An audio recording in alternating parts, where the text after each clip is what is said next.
Line থেকে ছোট ছোট পাসে ওঠার চেষ্টা সন্দেশ জিঙ্গান। রাইট, আমরা ইনিশিয়ালি তিনজন ব্যাকলাইনের প্লেয়ার সন্দেশ জিঙ্গান, চিঙ্গেল সানা সিং এবং শুভাশিস বসু, এই তিনজনকে দিয়ে আমরা দেখতে পাচ্ছি তাদের স্টার্ট। শুভাশিস বসু তিনি সেন্টার ব্যাক হিসেবে আগের ম্যাচে খেলেছিলেন, এবার একটা কাউন্টার অ্যাটাকে উঠে পড়বার চেষ্টা ইন্ডিয়ার। উদান্ত সিং অনেকটা চেস করে কিন্তু পৌঁছে গিয়েছিলেন সেই জায়গাটায়। নবম মিনিটের খেলা চলছে দোহায়, রহমতের লম্বা করে থ্রো, সেখানে রাকিবের ফ্লিক, এবারে সুযোগ আছে তারিক কাজী, বলটা পেতেও শেষ পর্যন্ত পাননি। একেবারে শুরুর দিকে বাংলাদেশের জন্য আর্লি স্টেজে ভালো একটা সুযোগ। স্কোয়াডটা রয়েছে তাদের কিন্তু তিনি এগিয়ে রাখছেন, মানসিকভাবে চাঙ্গা রেখেছেন এবং এখন পর্যন্ত যতটুকু চোখে চোখ রেখে কিন্তু লড়াইটা বাংলাদেশ করছে। সেখানে ভালো একটা বল কিন্তু রয়েছে, এবার গোলের সুযোগ রয়েছে সেখানে মনবীর সিং, আনিসুর রহমান জিকো তিনি ছিলেন, তবে শেষ মুহূর্তে তপু বর্মন তিনি কিন্তু এই যাত্রায় বাঁচিয়ে দিয়েছেন বাংলাদেশকে।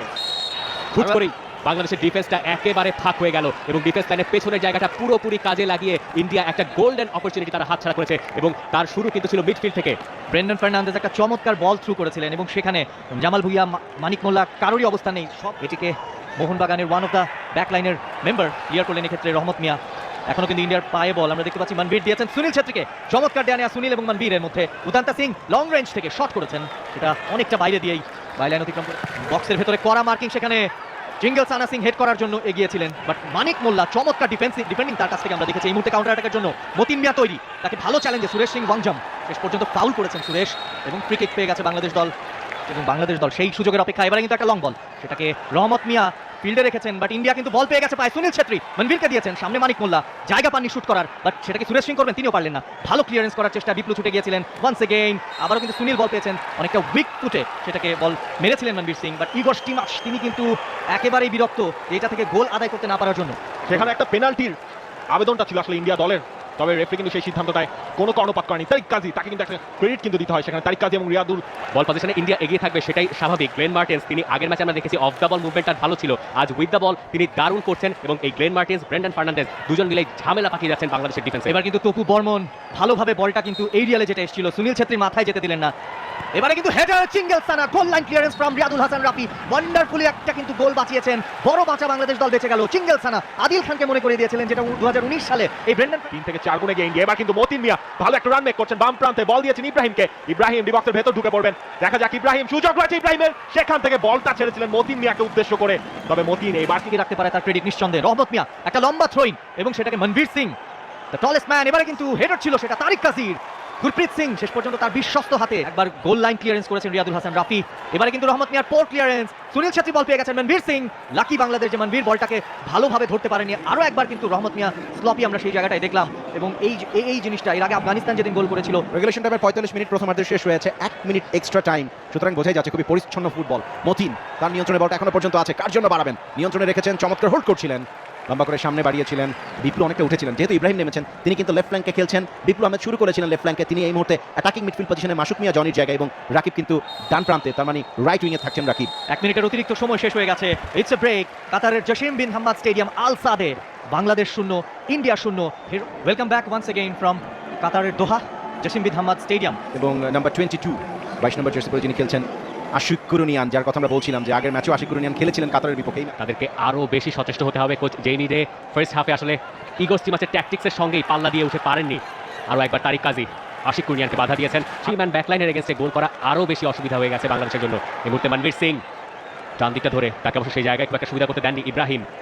মার্টিন্স চমৎকার একটা বল পেয়েছিলেন এবং একটা ভিশনারি পাস অবশ্য ডান প্রান্ত দিয়ে বাড়িয়েছিলেন। ওয়ান্স এগেন চিঙ্গেল সানা সিং লম্বা করে বাড়াবেন এবং রহমত মিয়া বলটা অবশ্য ভালোভাবে বাড়ানো হয়েছিল, ডানে হেড করে তিনি পড়া মার্কিন সন্দেশ জিঙ্গানকেও মার্ক করা হয়েছে।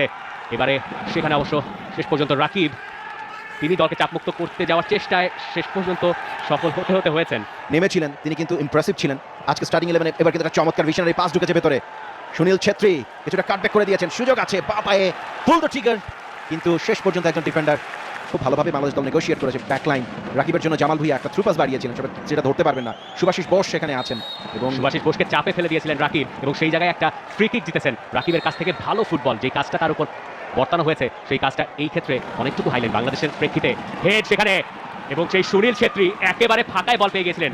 জেমিডে তার ডিফেন্ডারদেরকে প্রশ্ন করতেই পারেন, টার্গেটম্যান সুনীল ছেত্রী কিভাবে ফাঁকা থাকে বক্সের ভেতরে। একদমই একটা পারফেক্ট প্রশ্ন আমার কাছে মনে হয়। সুনীল ছেত্রী টোটালি কিন্তু আনমার্কড এবং তিনি ছিলেন ফ্রি হেডার এবং কোচ ইগর স্তামাচকে আমরা দেখতে পাচ্ছি তিনি কর্নার কিকটা নিয়েছেন, সেখানে হেডার আরও একবার ফাঁকায়। আনিসুর রহমান জিকোকে দেখুন শুয়ে পড়েছেন, তিনি জানেন আরও একবার বেঁচে গেছেন। হাফ ছেড়ে বেঁচেছে বাংলাদেশ এবং পুরোপুরি ফাঁকায় শুভাশিস বসু অনেকটুকু নিচে ছিল ইন্ডিয়ার ফুটবলারদের কিনা। জামাল ভুইয়ার কর্নার, অনেকটা নিয়ার পোস্টে সুনীল ছেত্রীর ক্লিয়ারেন্স, আরও একটা কর্নার কিক বাংলাদেশের। অবশ্যই, এবং গুরপ্রীত সিং তিনিও কিন্তু নিয়ার পোস্টের খুব কাছাকাছি ছিলেন সেই জায়গাটা, ভালো কর্নার কিক। এবং তারিক কাজীও আরও একবার হেড করার চেষ্টা, শেষ পর্যন্ত তারিক কাজী পড়ে গেছেন, জিঙ্গান তিনিও কিন্তু পড়ে আছেন। বাংলাদেশ বল পজিশন রিগেইন করেছে আরও একবার, এবং সেখানে দলকে একটা কাউন্টার অ্যাটাকের হাত থেকে বাঁচিয়েছেন। কলকাতা, এবং একই সঙ্গে আমরা দেখতে পাচ্ছি on the move India right now, left flank ধরে, এবং সুনীল ছেত্রী চমৎকার হেডওয়ার্ক, ডিরেকশনটাও চমৎকার, শেষ পর্যন্ত ছেত্রীর মাথা ছুঁয়ে কিন্তু এগিয়ে গেল ইন্ডিয়া। একেবারে ম্যাচের শেষ ভাগে এসে আরও এক পুরনো রোগ গোল খেয়ে বসার বাংলাদেশকে জেকে ধরেছে আরও একবার। ইগো স্টিভাস পুরোপুরি সফল। বিল্ড আপ ফুটবলে দলের কাছ থেকে তিনি যেটা চান সেটা তার দল ডেলিভার করেছে, এবং ডিফেন্সিভ এররে একটা গোল খেয়ে বসলো বাংলাদেশ। বাদিক থেকে ক্রস, এবং দেখুন সুনীল ছেত্রী বক্সের ভেতরে কতখানি লেট রান করেছেন। এরপর তপু বর্মন তার মার্কারকে পুরোপুরি লুজ করেছেন, ঠিক পেছনে যে সুনীল ছেত্রী রানটা নিচ্ছেন সেটা তার মাথায় নেই, দর্শনেও নেই। তিনজন, তারিক কাজী কিছুটা উপরে ছিলেন, তিনজন মিলে সুনীল ছেত্রীর লাস্ট মোমেন্টের রানটাকেই বুঝতে পারেন। ইনফ্যাক্ট তপু বর্মনের পেছনে যে ছেত্রী আছেন সেটাই কিন্তু তিনি একদম আন্দাজ করতে পারেননি। এবং গোল নাম্বার 73, ব্রেন্ডন ফার্নান্দেজকে ফাউল করার কারণে সেখানে ইয়েলো কার্ডটা কনসিড করেছেন বাংলাদেশের জামাল ভুইয়া। রিয়াদুল হাসান রাফিকে দিয়েছেন, তপু বর্মন তিনিও অনেকটা উপরে, রহমত মিয়া উঠে গেছেন খানিকটা, ওয়ান টাচে কিন্তু বল একটা চিপ করেছেন, সেক্ষেত্রে ভালো বলের যোগান পেয়েছেন তিনি সুমন রেজার কাছ থেকে। রহমতের ক্রস, গুরপ্রীত তার সেফ হ্যান্ডে, সেটা ফাইনাল থার্ডে গিয়ে দুর্বলতার বহিঃপ্রকাশ। একেবারেই বিক্ষিপ্ত, পরিকল্পনাহীন এবং একেবারেই আগ্রাসনবিহীন। এবারে কিন্তু একটা সুযোগ ইন্ডিয়া আরও একবার পেয়েছিল, বাট রিয়াদুল হাসান রাফি ক্লিয়ার করেছেন, এখনো কিন্তু সুযোগ আছে। ইয়াসির বল নিয়ে ঢুকছেন, চমৎকার রান মেক করেছেন, লং রেঞ্জ শট সেখানে, এবং সেটা পার পোস্টের অনেকটা বাইরে দিয়ে গেছে, দুর্বল শট ছিল। Good block by Topu Barman, যদি দেখি শেষ পর্যন্ত আবার রিপ্লেতে দেখছি চমৎকারভাবে ইয়াসিন ঢুকে পড়েছিলেন, এবং ওয়ান সেকেন্ড সুরেশ, নিজেদের মধ্যে আদান প্রদান। আরও একটা গোলের সুযোগ খুঁজছে ইন্ডিয়া, এবং আরও একটা গোল হলে একদম শেষ কাজটুকু হয়ে যায়। সুনীল ছেত্রী এর মধ্যে কিন্তু আশিক করুনিয়ান বা প্রান্ত দিয়ে ঢুকে পড়েছেন, তবে Anisur Rahman Zico one second excellent goal keeping, very good anticipation. ভালো একটা পাস ছিল সুনীল ছেত্রীর কাছ থেকে, তবে ফার্স্ট টাচটা আশিক কুনিয়ানের বেশ হেভি, সেই কারণেই আনিসুর রহমান জিকোর সামনে এগিয়ে এসে সব দিয়েছেন সন্দেশ জিঙ্গানকে। আদিল খান এবং সন্দেশ জিঙ্গান একই রকম, প্রায় একই রকম দেখতে, দুজনেরই পনি ট্রেল আছে, এবং তিনজন যখন একসাথে থাকেন, সাথে শুভাশিস বোস, আলাদা করার উপায় নেই। আবার কিন্তু সুরেশ ডান প্রান্ত দিয়ে ঢুকে পড়েছে ইন্ডিয়া, চমৎকার কাটব্যাক, গোলের সুযোগ ছেত্রী, তিনি কিন্তু টপ কর্নারটা খুঁজে নিয়েছেন, দ্বিতীয় গোল, যেটা বারে বারে বলছি।